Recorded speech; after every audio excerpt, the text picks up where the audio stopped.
लड़की खिलाड़ होली सन होता सब कोई हाथ उठाओ तो भाई हमार सब कोई बताओ हमार परसेंटेज ज्यादा बा बेचारा बाबू फीस देलन लड़का बाहर पढ़त लड़का फीस में से काट के बेचारा लड़की के शॉपिंग करावला सन पिज्जा बर्गर खियावला सन लेकिन ये 6 महीना साल भर के बाद ओकरा से जब सुनर लड़का देखल तब चल जाले पार्टी मार देली सन सुनर होले लड़की हो खिलाड़ होले बड़की हो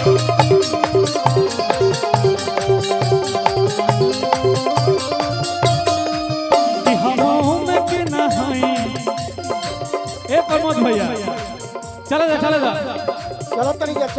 कितनो बढ़िया हमने धर्मेंद्र भैया चंदन भाई जी दिल से आशीर्वाद हमने का मनी श्रोतासी जी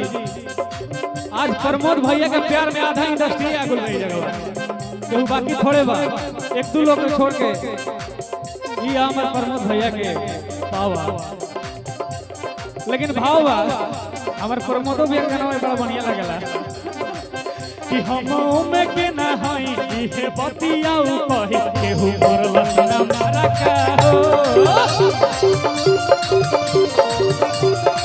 चलिए हम गुड्डू यादव भैया की तरफ से बहुत सारा पुरस्कार हुआ अरे ये सब मालदारे आदमी हम जाना ताने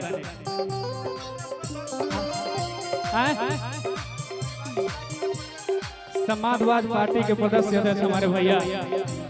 गुड्डू यादव जी की तरफ से बहुत सारा पुरस्कार बा हजारों पुरस्कार बा कि हम में के ना हई इहे बतियाऊ कहि केहू मरलस ना मारा का हो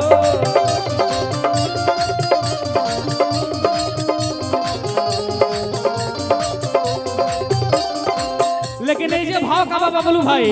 लड़का भी कम ना होला सोहनिया लो कभी गलती कर लो ऐसे हाँ हाँ हाँ हाँ कि जवन सुनर होला लड़का हो जवन सुनर होला लड़का हो खिलाड़ होला बड़ा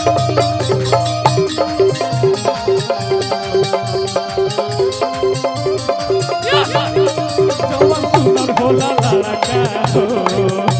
खिलाड़ होला बड़का हो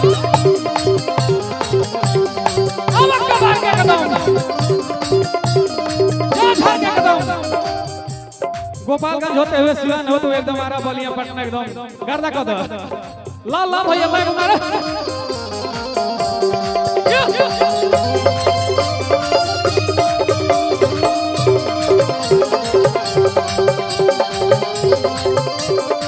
कहे के बा दिल धड़कता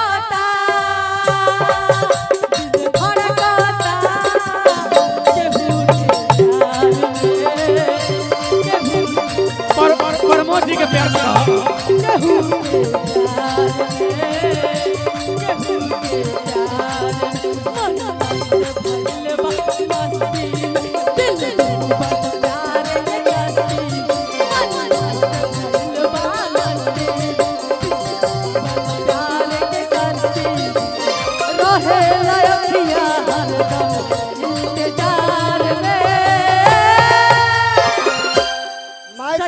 सजावट सपना हमार चूर हो गई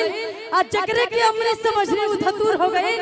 पता ना खाता का कसूर हो गई आज जकरा हरदम हमरा बहिया में रहे के चाहिए वो हमार नजरिया से दूर हो गई अरे जब लाइन गावे का बता हई गाओ ले 500 की खाजो अरे कितने बेचैन हो के तुझसे मिली तुझको क्या थी खबर थी मैं इतनी अकेली